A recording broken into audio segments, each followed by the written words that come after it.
Hello, welcome. Award-winning Gutter here. Only two guests? What's going on? Well, we thought we'd play with a tighter formation, didn't we, Mo? Didn't we, Josh? Yeah? Bit like Liverpool. Bit like Liverpool. A narrower three. We're shooing width around this table. It feels more comfortable to me. It feels more like being down the pub, actually. Just need alcohol, not tea. I'm playing for time as usual because we have very little to talk about. Ian Doyle added this update. Liverpool's reluctance to bring in players this window stems from FSG's policy against short-term fixes after last summer's big spend, preferring a summer move unless an exceptional opportunist deal emerges.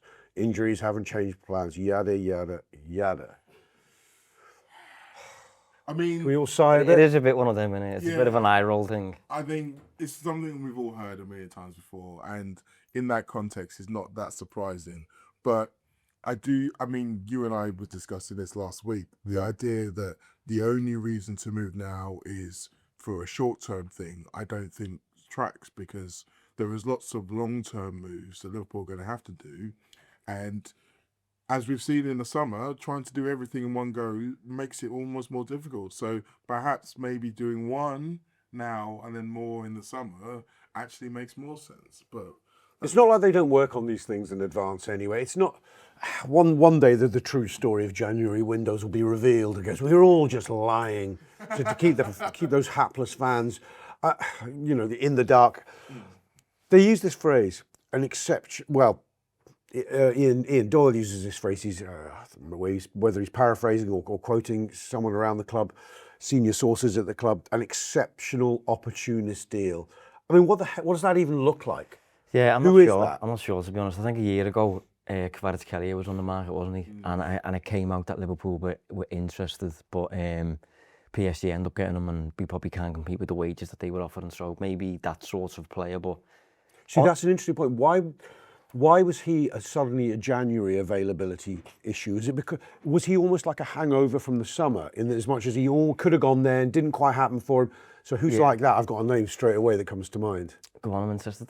Rodrigo. Yeah, I was thinking that. He fits that bill. yes, although having just changed manager at Real Madrid, you wonder whether or not his reluctance or his desire to leave has been sated a little bit. I certainly think that's the case for Vinicius. I think Florentino Perez has basically decided between Vinicius and Alonso, I want Vinicius, and that's pretty much that's happened. Yeah. The interesting thing is that Arbeloa's first game, they got beat by Albacete in the Copa del Rey. Did they? Oh, yeah. So there's no guarantee it's going to be sunshine straight away. So who knows? Did Rodrigo get picked? No. But they rested loads of players because it's a Copa del Rey game. Right. So it wasn't a big game. But he wasn't playing. Vinicius did play.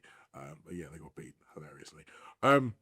In terms of the what was it you called it? Opportunistic.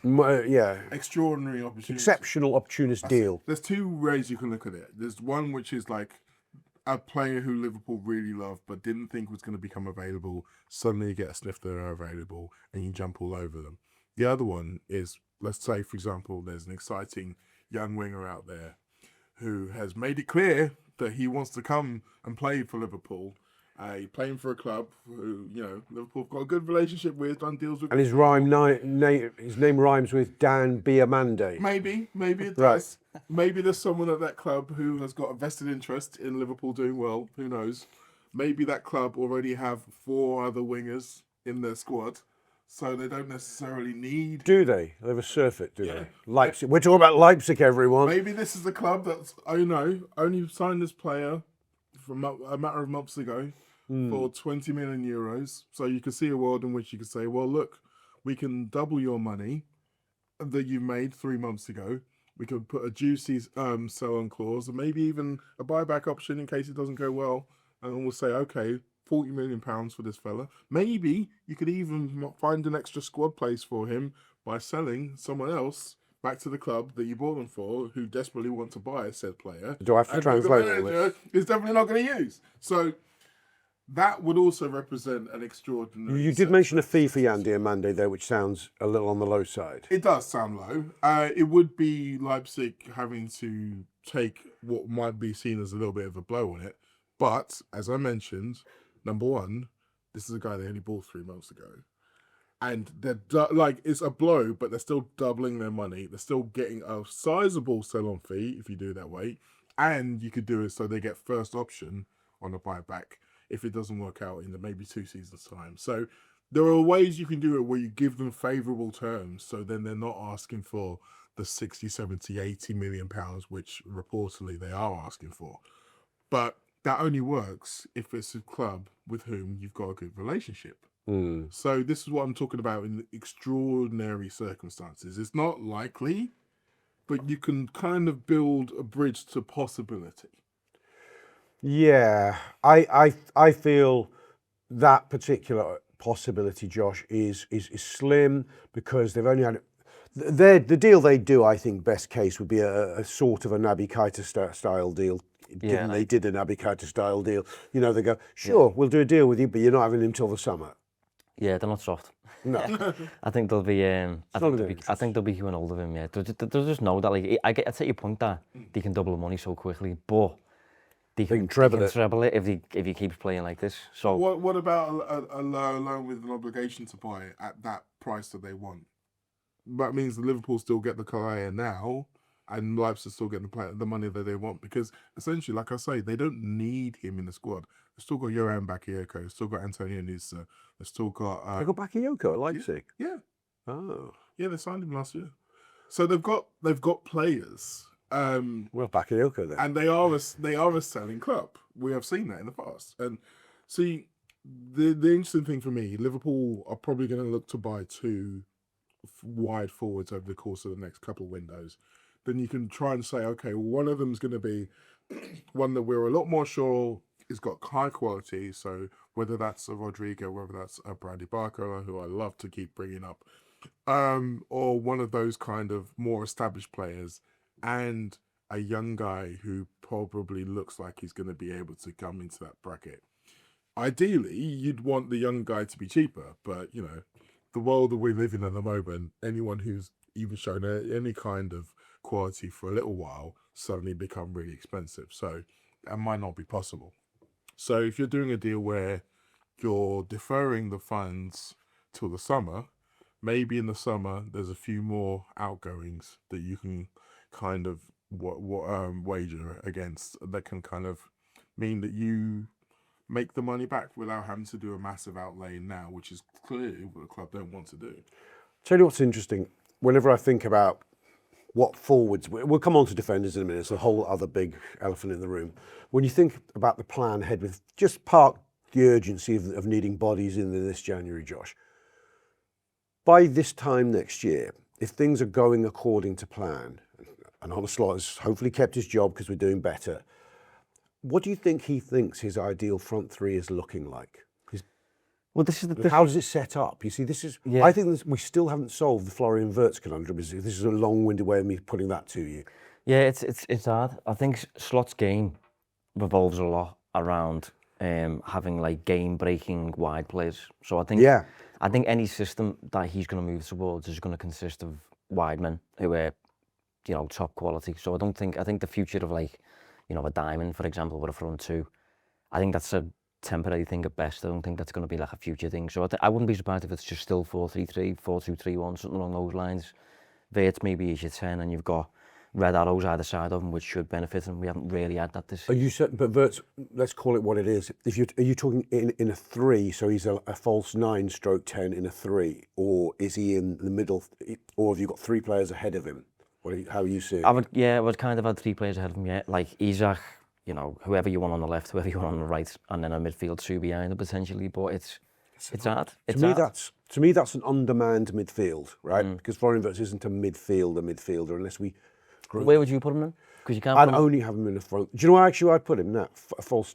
Well, I say false 9. We've got 2 9s. I think you'll have to play. But it's a fine line between a false 9 and head of a diamond. Say head of a diamond is I think his actual position. So you could have 2 9s who can drift wide, and you have him as head of a diamond. I just don't see how else you play him. Okay, you could play him as effectively a 4th attacker against the bottom 9 or whatever it is at home. Fine, right? You don't need that many midfielders who can fight and run in those sort of games. You're against a low block.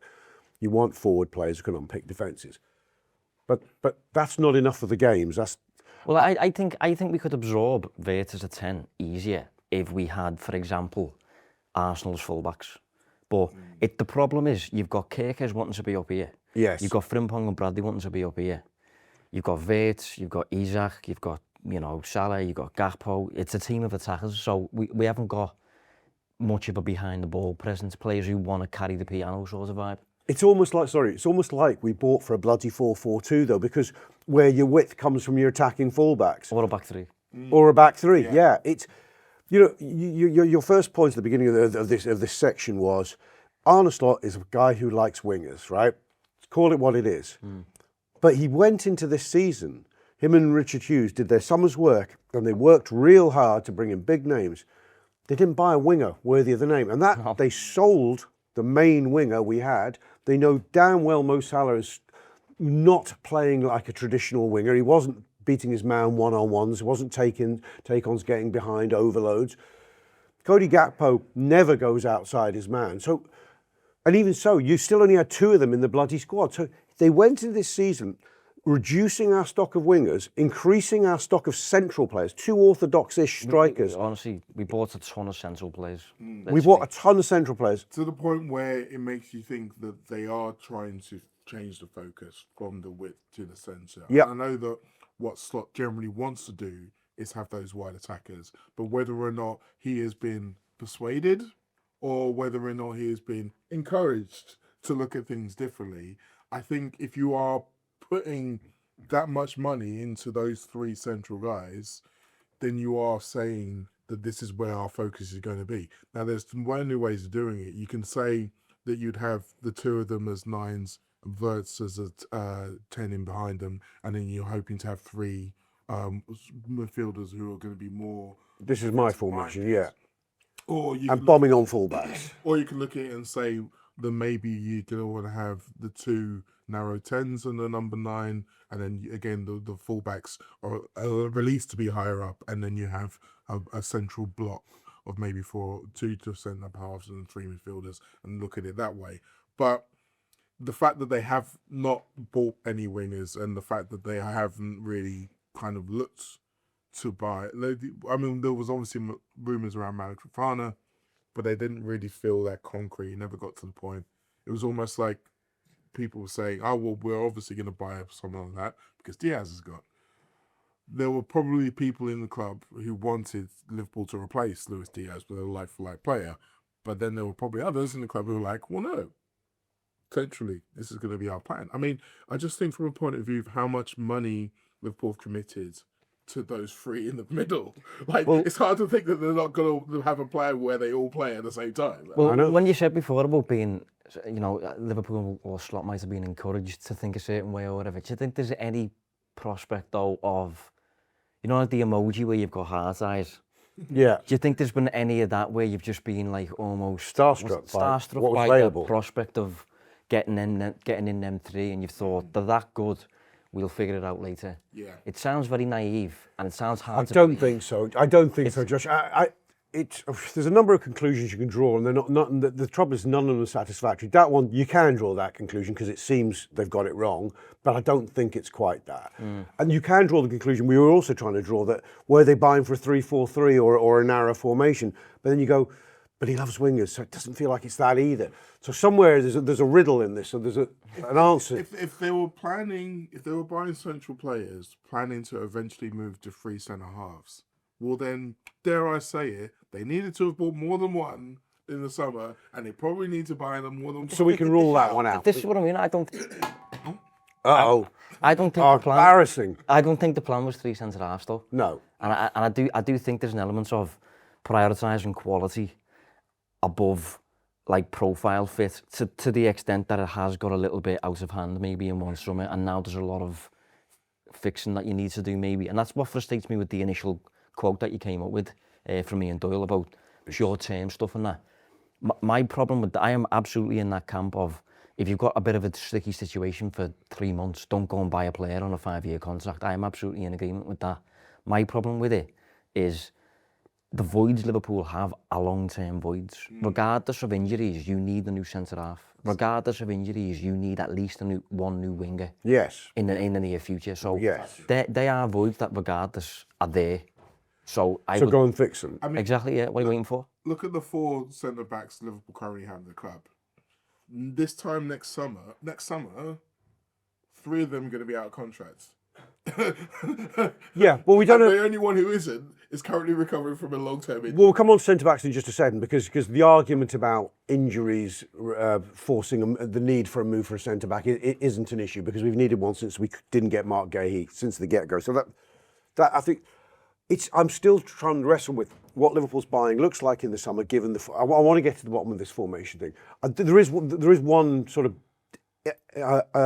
what's the word, option of way of playing that we haven't really explored yet. This is going to sound incredibly retro, but this 4-3-3, we've grown up in the last 10 years thinking of 4-3-3 as being about a false 9 and 2 wingers, really. Yeah? And so, or you can flip it and have an actual 9 and 2 wingers. It depends which way you invert the triangle. Teams used to, I don't know when the last big side to do it was play a bit more of a lopsided front three sometimes, where they'd play 2 forwards, but one would be a bit behind as a 10 and one would be on the wing. I mean, the classic Liverpool side of the late 80s did that in quite a sophisticated way. They had John Barnes, who was not a wide midfielder. Sorry, he was on the left. He's not a wide midfielder. He was a winger who could come inside as well. But Peter Beardsley played behind John Aldridge and Rush as a 10. In theory, you could imagine that Florian Wirtz, Alexander Isak, Mo Salah, that can work, but a replacement for Mo Salah. So they could look at it in that sort of lopsided way, which also gives you the flexibility going, sometimes we'll throw in another forward and drop Ekitike back into the midfield. I think that's sort of the direction of travel. And it looks more that than narrow or whatever. Well, I think this is the frustration with someone like Semenyo, for example, or Liverpool seemingly weren't really at the table for him. But someone like him kind of protects you against not really knowing your long-term formation because he can play both sides. Hedges you, yeah. He's two-footed. You know, he's just really adaptable. He can cut inside. He can go down on the outside. So someone like Marc Guehi is the same. He plays on the left for Palace, left side of a back three, left side for England as well, I think. But he's right-footed, so he can play on the right side too. So players like that who seemingly are available and don't limit you for the future, Liverpool are passing on by the looks of things. Well, are they though? I mean, well, you know, just based on what we've seen so far. I think they've been beat. I think Semenyo, we might know. I think they're beaten to the punch on Semenyo, don't you?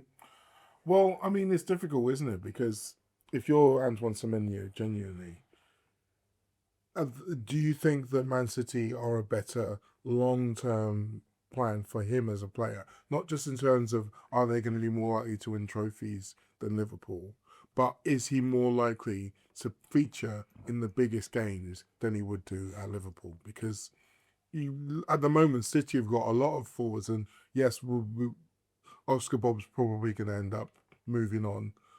We don't know what's happening with Savinho, but at the moment, the path to him becoming a regular first-team player isn't as clear as it would be if he was at Liverpool. And so You got the doubts over Pep as well. And you've got the doubts over Could be Pep. Pep's Well, fine. then Liverpool have the doubts over Slot, quite frankly. That's fair. Liverpool have been off the pace and haven't, during the key negotiation phase, which let's say was 2 months before the window opened, City were going in one direction, Liverpool were going in the other. I don't think it was a hard decision for Antoine Semenyo to pick City over us, quite frankly. That's a horrible thing to accept. And I think, unfortunately, it might be the same with Marc Guehi. But Liverpool's main, we'll come on to this, Liverpool's main card with Marc Guehi is that they had an agreement with him. But because otherwise, City have got injuries at centre-half, or they've got centre-halves nearing the end of their useful life. They've got a case for buying Marc Guehi that would be compelling to him. Do you want to go for it? Yeah, I mean, that's true. That is true. That you can see a world in which City make a strong play for him. I do think the agreement argument bears some weight, though. Yeah, I think it's some weight, yeah. I think if you look at some of the other things that Liverpool are doing, and I think we have to acknowledge the fact that Liverpool got things wrong before, but they haven't necessarily been massively reckless. So if you think about last summer, when we didn't know who was signing last season. Sorry, we didn't know who was signing contracts. Van Dijk, Salah, and Trent.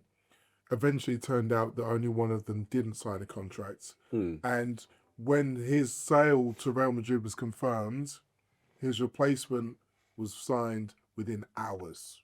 It was hours between Trent leaving and Frimpong coming in. So if, as it seems to all intents and purposes, the Liverpool aren't going to re-sign Konate, then you'd have to think that his replacement, in their mind, is already there, ready to go.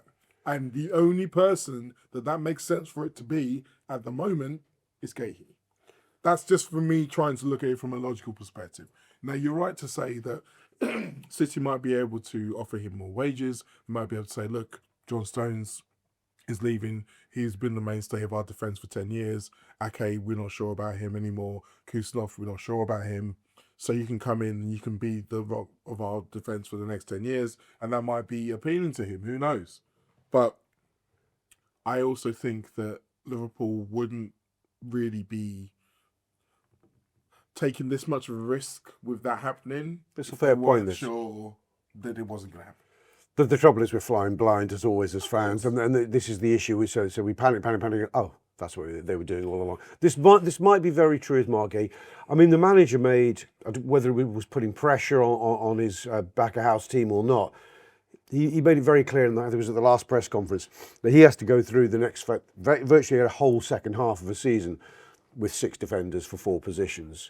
And yeah, this is what's frustrating out of it. Like you're making Richard Hughes, Michael Edwards, whoever's doing it, you're making the manager's job a lot significantly harder by not helping him out. Yeah. And an example I've used a few times this week is last season when Pep was going through similar. They get to January, they sign Nico Gonzalez, Marmoush, Reece, and Kusanov. 4, yeah. All in the same January window. Yeah. When Jurgen was going through a difficult spell, he signs Cody Gakpo on the 1st of January, straight away. And without a slot, he's not getting that backing. And obviously he got the backing in the summer, I appreciate that, but I just mean in terms of in the middle of a campaign, when there's clear voids in the team, there's clear, a lack of balance, injury issues, there's obvious signings you're going to make in the summer. Yeah. Could you fast forward then? But the support isn't really there. It's a case of like, keep swimming. And by the end of the season, you're taking that risk because the prospect of falling out of the Champions League places is real. And there's already a fair section of supporters who've got doubts over slots. If it's a case of the squad and the players can turn that around for him, and that's why he struggled, which is one of my beliefs, you're not giving them the second half of the season to prove that, because you're not changing the squad. You're just giving them what he had at the start of the season when he struggled. Just because we've had some terrible injuries, we keep saying this every show, doesn't mean you can't have more, right? Yeah. In fact, it actually just simply makes it likelier. We could lose Virgil van Dijk, Dominic Szoboszlai, and one of Wurtzer Ekitike now, and I would say our season is fucking over. If that happened, they're all out for between 4 and 7 weeks. The points I think we would probably drop in that spell would put us significantly outside the top 4 places. We actually haven't got that many players injured, No. Like it's not that much of a crisis. No, in the I know. Scheme of things. It's weird, Isak's got a bad one. Leone's got a bad one, and Bradley's got a bad one. That's it. Other than that, that's kind of it, mate. And that goes to show how little there is in the first place. And that is exacerbated by the fact that there are players in the squad that the manager doesn't want to play from the start of important games. So you can say, oh, well, it's not as bad. There was this player and that player. So, like, Calvin Ramsey being a really good example. Yeah. Calvin Ramsey had been in the squad for, the last 7 games? I was surprised you didn't think we need to find out about Calvin Ramsey on what night was it? Monday night against Barnsley. I'm surprised. 1 minute. He's definitely far less trusting than Jurgen Klopp is. Yeah, and he is. And which means the margin for error against those injuries you're talking about. So, like, I've got a little picture here with the depth chart for Liverpool for the 4 different defensive positions. And within the top 3 options of that depth chart, Joe Gomez is in the top 3 options for all 4 positions. Yeah.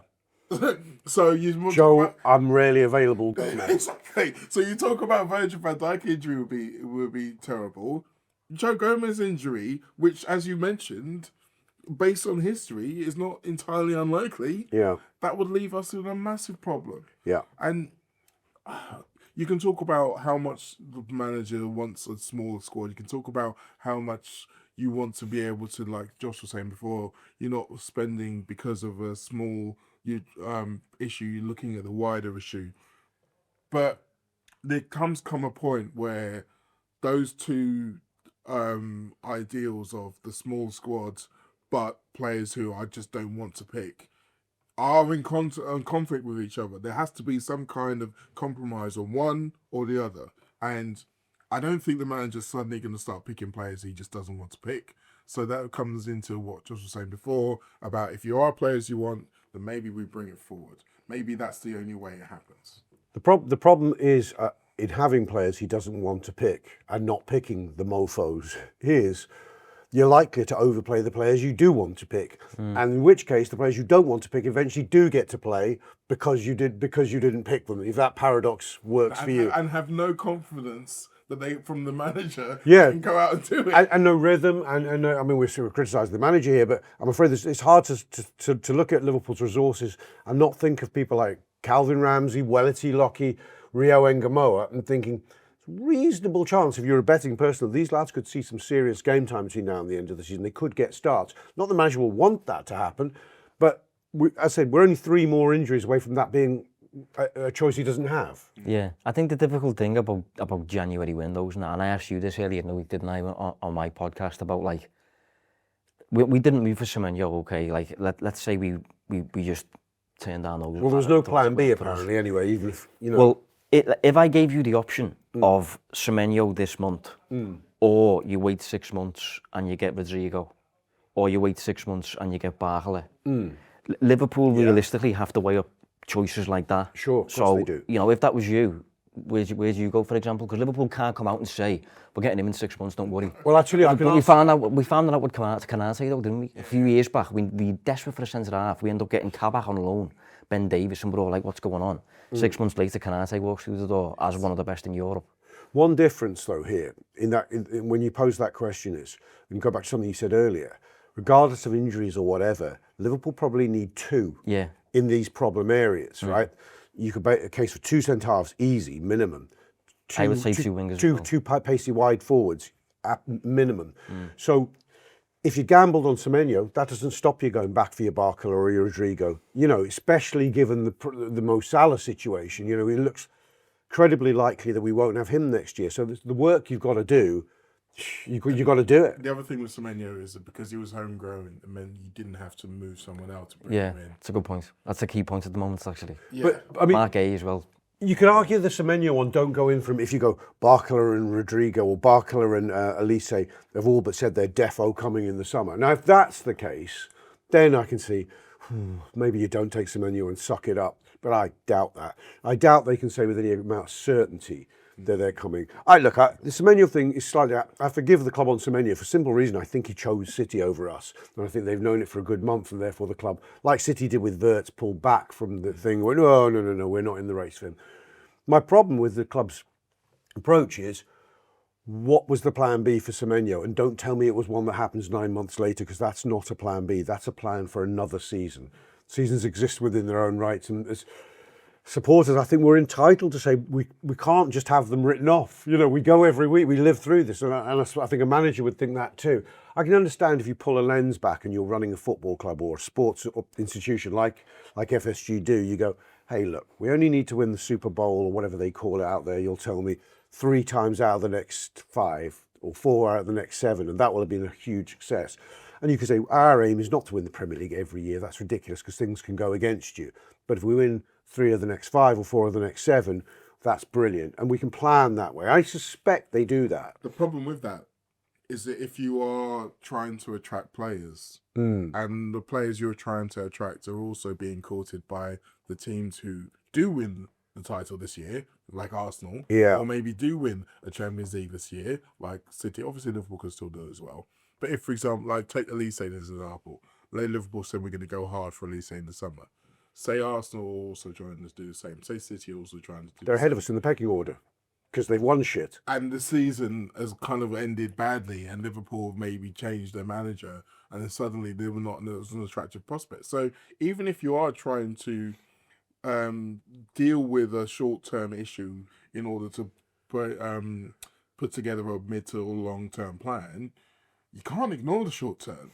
It is still important, and whatever your plan is, and again, this goes back to what I was saying before about maybe the plan of the sporting director and the people making these long-term transfer decisions is that the coaches will actually utilize some of the players that are in the squad at the moment that aren't being utilized. Maybe that's the thing. Maybe that's where you say, okay, well, that's what Plan B is. Plan B isn't to sign another player other than Semenyo. Plan B is to say to Slot, use him more. And I don't know. I mean, it's interesting though that the manager's language. He talked about having 6 defenders. He didn't go, I've got 6. Well, he didn't start listing Calvin Ramsey and Welty Lucky as being in those options, which makes me think he doesn't think this is satisfactory. I mean, the only way if there was some sort of embargo on Liverpool buying anyone and you had to war game your way through this one, the only thing you could say, I suppose, is let's look at the second half of the season in 2 phases. Phase 1 is to establish ourselves in that 4, try and build a gap, 6 or 7 points if we can, by having a nice little run through Jan, Feb, if we can, against slightly weaker sides.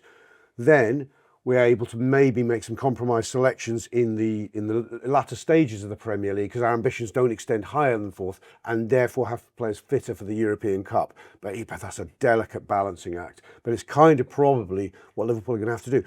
I still don't get you. Going back to, I think we're all agreeing on something about the need for transfers, is Liverpool needed a defender and an attacker, and they needed them in this window, and it was pretty obvious from August onwards that was the case. They've had time to do it.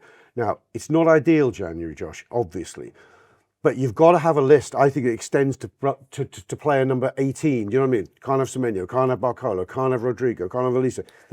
But eventually you get to a name, right? And eventually there's an amount of money that'll get him. But that's what makes it difficult. Like Liverpool, I am in no doubt will have Plan B, Plan C, Plan D, Plan E when it comes to options. Yeah. But that list will probably look more impressive in the summer.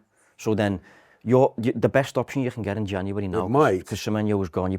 Let's be realistic. You probably can't get Rodrigo this window. You probably can't get Elise this window. You can't get Barcola this window. In the summer, maybe you can. So Liverpool will be weighing up whether the guy that we can get this month is worth it for the sake of 6 months, when you can get someone who's just got a higher ceiling and has already got a higher floor. But go back to the numbers game though, Josh, it's 2, right? I agree with you. If they say they can defo get 2 out of Barcola, Elise and Rodrigo in the summer, if they can really be very, very confident of that, then you go, maybe we just do have to write off part of this season. We'll take a risk of that. But I don't think they can. But I think the other thing is that you say that Liverpool should have lots of names who could all do it. I still think that people at the club are going under the impression that there is still a very high bar for a player to be good enough to come into the squad. Yeah. We made this but it ain't. But it's Welty Lucky and Rio Ngamoa and Calvin Ramsey is the bar we're looking at in the near future, yeah, possibly. But that's that's the short term way that we're looking at it. I don't think that's the way that they are looking at it. And this whole show, basically every show we do this month shows about what we think is in conflict with what they think and what's probably going to happen. Today's gutter is brought to you, as it often is, by the lovely people at NordVPN. The only VPN I even consider using during a busy summer transfer window, people. The extra online security provided by NordVPN is more important than ever, isn't it, Mo? Yes, it is. Yes, it is. Josh, with NordVPN, you can change your virtual location with just the other button. Can you do that? No, you don't do that with a button. Yeah. I mean, I can. Yeah. That's terrible. NordVPN allows you to avoid restrictions in certain countries and access content that isn't available in one place that might be in another. To find out more and get a great discount, go to www.taw.com/NordVPN. Should we talk some more transfers, boys? Yeah, let's talk about... You haven't find any. Sorry? No. You haven't find any. We're finding transfer-associated things rather than actual transfer things. Ibu Konate, Josh, we still no sign of this contract getting signed. Some of them, the big name or cloud on the horizon name, Real Madrid, seem to have ebbed away. not convinced that they've totally gone away, but Ibu certainly isn't rushing to sign a contract. We don't seem like we're pushing that hard, but then we saw that with Verge and Mo last year, and it got done. I like Mo's subtle conspiracy theory that maybe we haven't done Ibu because we're seeing his replacement as coming through the door sooner rather than later, aka Marc Guehi. What do you think's going on here? Well, I don't know about you, Mo, but even if we signed Guehi, I would still prefer to probably keep Konate in the building. Like, yeah, I'd want them both. So I would.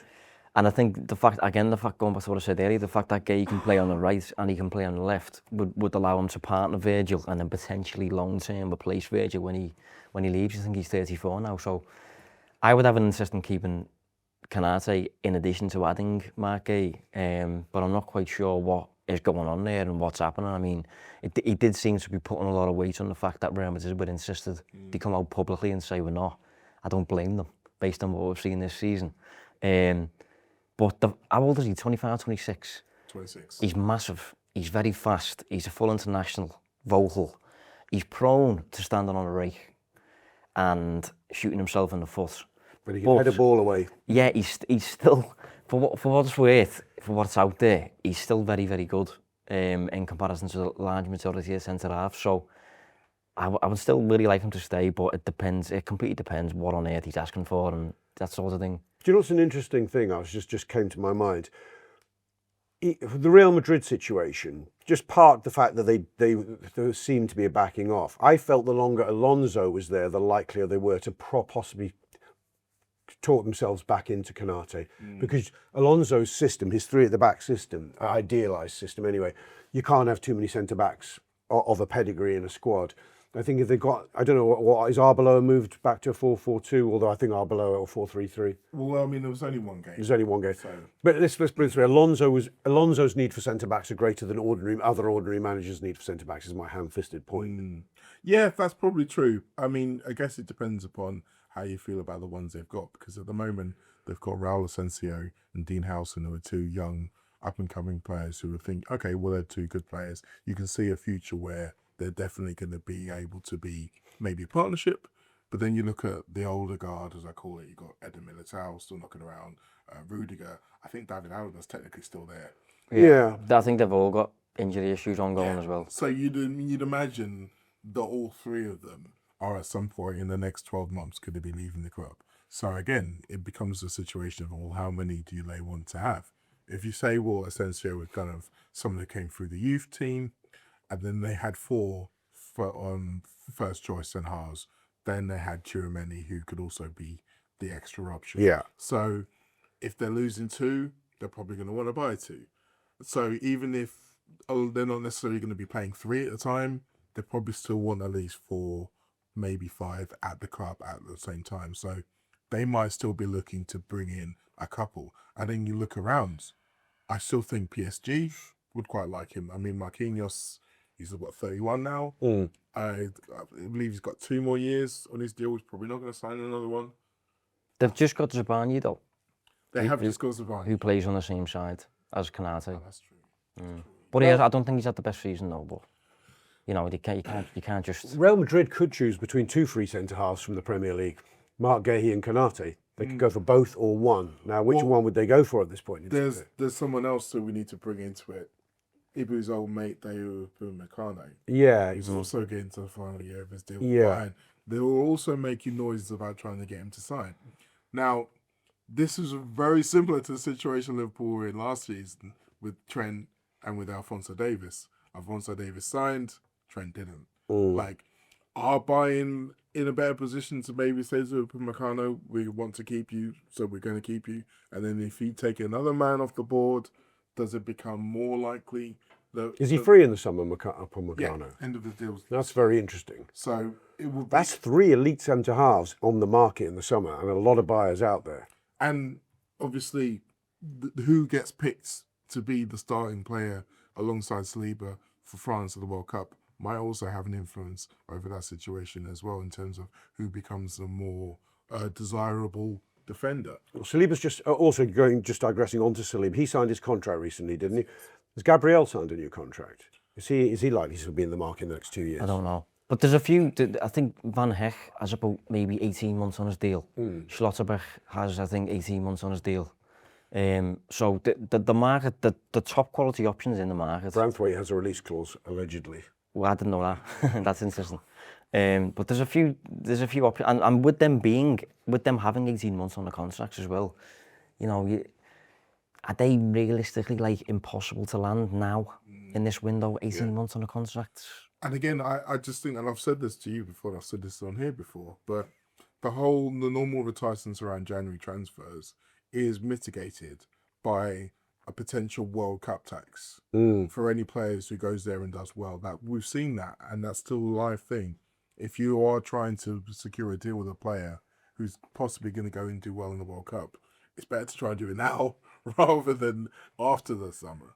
And particularly then, if you get, for example, if you wait until after the World Cup, then suddenly more clubs come to the table and you get into a bidding war, and it takes longer to sign them, and then you've got no pre-season for this player, and then suddenly it takes them longer to settle in, and then we're having the same problem that we had this summer. Like, doing things early is always better, but if you can, always better. So I don't know what negotiations are happening at Liverpool. I don't know who they're targeting. I believe there's a reason why Liverpool don't seem to be that nervous around the Konate situation. Whether that is A, they've already replaced him in their mind, or B, they're playing chicken with him and they think they'll win, which I think is also quite possible as well. Because, you know, They kind of did that with Palace last season and lost. Yeah, they did. They did. With Marc Guehi. But I mean, just from a simple point of view, I don't know who Ibu's agent is, but who would you rather play poker against, Steve Parish or Ibu Konate? Definitely Ibu all day. He's not got the greatest poker face, bless him. But I don't know. This all goes back to what we were saying before, though. It's not just about quality, it's about quantity. So how Liverpool deal with this is going to be fascinating, because when it comes to wages, which we haven't really discussed, like the wages that a Marc Guehi would be able to command has gone up. Yeah. And then you get into a situation, are the wages that they're offering willing to offer him more than the wages that they're willing to offer Konate? And I don't know how much of this makes a difference, but you wonder how that goes down within the squad. So the player who they know, they've been in the trenches with for 5 years, the club are reluctant to do them a deal, but some guy who's just coming in straight away, they are happy to pay. I wonder how that works. Whether that's even a consideration. It might not be, but it's one of those things that I'm wondering about. And we shall continue to wonder whilst there's still how many more days of this bloody window left? 12? Halfway through, I think we are. Oh, we must be more than that. Are we halfway through? 15th, so yeah, halfway. My personal prediction is I do think things could get interesting in that final week, especially over Marc Guehi, because Palace could do us some dough towards their PSR. We've said this a few times, but so I think there's a bit of a game of chicken going on. And I do wonder if Liverpool's links to Ordonez, the Ecuadorian at Bruges, might have something in them which reveals themselves in the last days of the winter. But that's all we've got time for today. We surely have more gutters to come before the end of the window. But thank you very much, Mo. Will be with me again, I'm sure, as will Josh. And see you all again real soon.